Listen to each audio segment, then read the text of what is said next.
You really had the perfect storm for domestic violence to brew.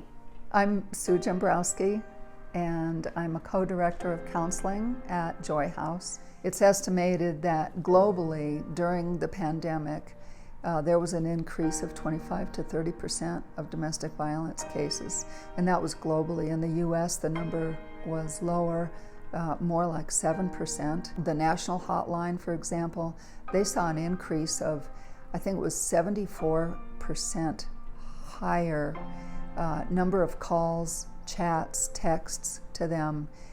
And what was interesting is this was after the lockdown restrictions. People didn't have their support systems, their families, their friends. There was no place to go. People had no jobs to go to.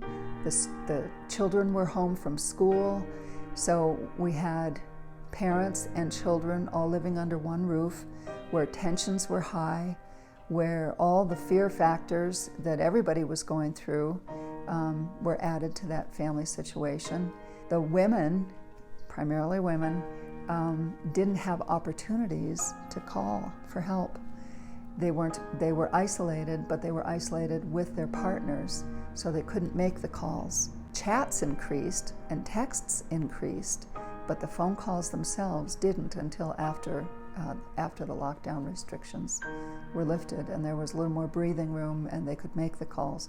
But even when they could make the calls or the texts or the chats, there wasn't any place for them to go. The shelters were full, and with the restrictions, beds were removed so that there were fewer people allowed in the shelters, and then the people stayed longer because they had no place to go.